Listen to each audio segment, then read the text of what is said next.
Thank you very much for accepting our proposal to make an interview today, Dr. Koji Wada, an emeritus professor of Kyushu University, as well as an honorary member of IUSS and a member of Japan Academy. It is our great pleasure to have this opportunity with you today. First of all, I thank you for taking trouble to interview me for IUSS. It is my great honor to be chosen as an honorary member of ISSS and then IUSS. I thank precious help received from ISSS and IUSS for a long time. I also thank all co-workers in my studies, which I will tell you in this interview, for their kind and our collaboration. I will come straight to the first question. I heard that you graduated from Kyushu University with a major in biological chemistry, and you wrote a graduation thesis on virus infection of silkworm. Why you turned to soil science? I am a 1951 graduate from Agriculture Faculty of Kyushu University, where I studied in the Department of Agricultural Chemistry and did undergraduate thesis work under the guidance of Professor K. Yamafuji, who declared to do research on life chemistry. The theme of my thesis work was electron microscopic observation of virus particles in polyhedral bodies formed in silkworm. After graduation, I wished to continue my study on life chemistry, but there was no available position to do. Then Professor S. Aomine of Soils came to my rescue, fulfilling my desire to do research in university as life work. I thankfully started my study in soils as a scholarship student of graduate school of Kyushu University. You started your career as a soil scientist just after having finished master course under the supervision of Professor Dr. Aomine, and soon you discovered a new phenomenon, intercalation of potassium acetate into kaolinite, that laid a foundation in material science of clay minerals. Could you tell us how you came to the discovery? First, in 1958 to 59, I found physical absorption of ammonium chloride occurs not only on aluphine, but also on halloysite, which is a crystalline clay mineral with one-to-one layer starch. The reaction for halloysite was shown to result in formation of an interlayer complex with ammonium ion and chloride ion. The formation of interlayer complex was also found with potassium, rubidium, and cesium salts, but not with lithium and sodium salt, which indicates a decisive role of cation sites in the reaction. I reasoned that ammonium ions are trapped to the holes in the oxygen network of SiO sheet exposed at the interlayer surface of halloysite, accompanying chloride ion to neutralize their electric charge and thereby result in the formation of a two-dimensional ammonium chloride sheet at its interlayer space.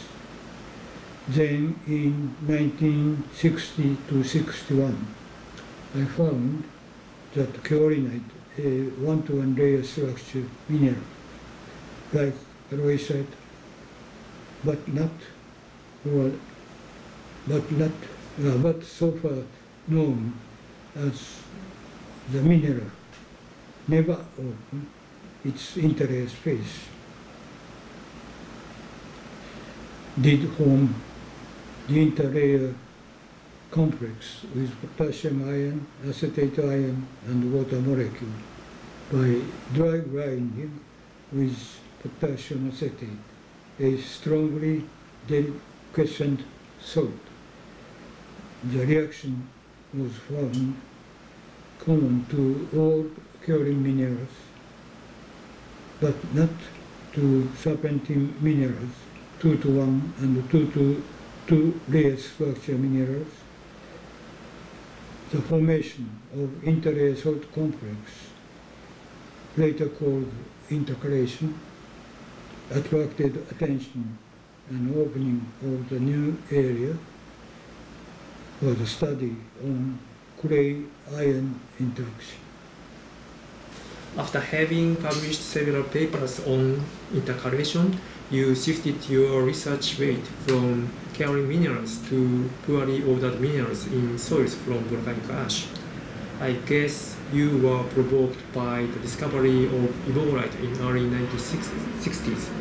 Probably you are the only person who knows how it was found. Could you tell us about the excitement about its discovery and difficulty you encountered in the course of this study? Immorite was first found and named by N. Yoshinaga and S. Aomine in 1962 in a volcanic ash soil called Imoko at Uemura in Kyushu. It is a poorly crystalline mineral that appears as threads of micrometer length with diameter of cross-section 10 to 20 nanometer and coexists with granular araphine. In 1968, it was found in weathering of pumice formation at Murasakino in Tohoku that araphine formed within pumice grains and immorite as macroscopic gel film filling the interstices. Then araphine and immorite were separated and purified and studied with a variety of techniques such as high resolution electron microscopy, electron diffraction, chemical analysis, infrared absorption spectroscopy, particle density measurement, and OH2OD exchange. You very actively socialized with people in international soil science community, made numerous presentations, and published many papers as early as 1950s and 1960s, when Japan was not necessarily wealthy. Would you please tell us your experience in doing that? For example, difficulty in getting budget. From the beginning, I determined to publish main results of my studies in English.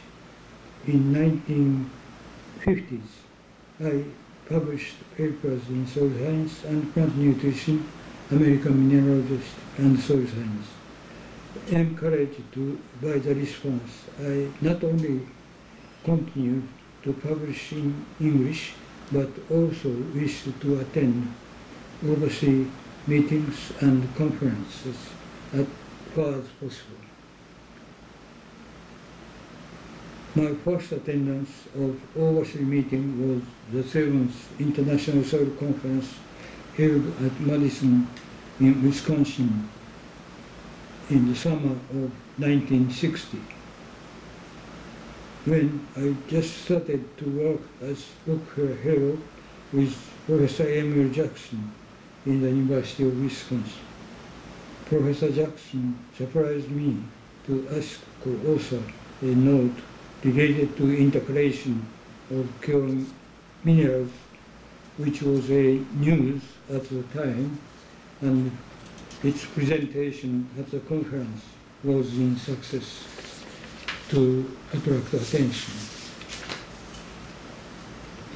I continued to make effort to obtain financial support to attend overseas meetings and conferences.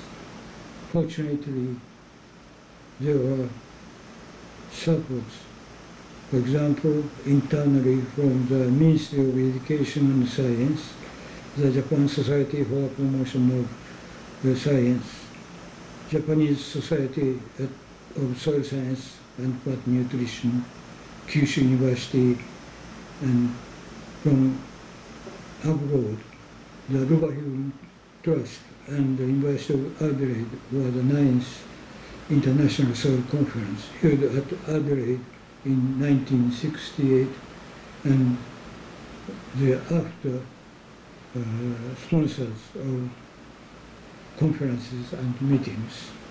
I hereby acknowledge many thanks. In Kyushu University, you had served as a professor of soils for 17 years. Please tell us about the soil science education in Kyushu University.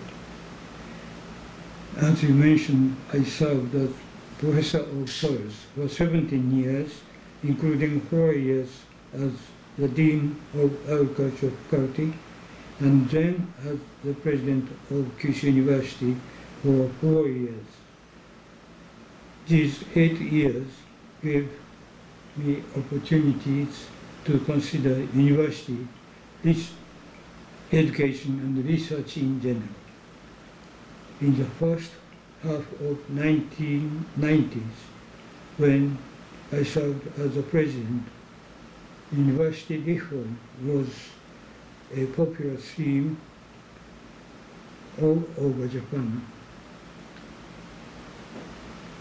Kyushu University pushed on its reform to strengthen both graduate and undergraduate education, aiming for excellence in research, nurturing research mind and personality, and providing a background broader than a mere specialty.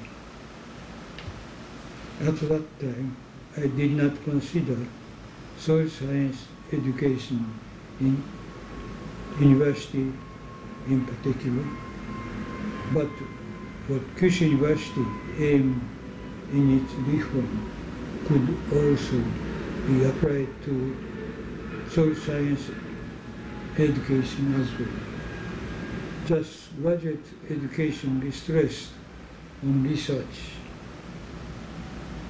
to use different disciplinary knowledge and techniques responsible to diversity and multifunction of soils, and to acquire specialized new knowledge in one or more study area related to soils.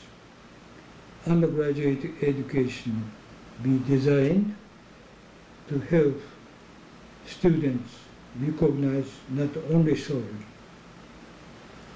is important and wonderful, but soil study is intellectually satisfying because it provides a good opportunity to freely utilize what they learned so far in the study of fundamental sciences.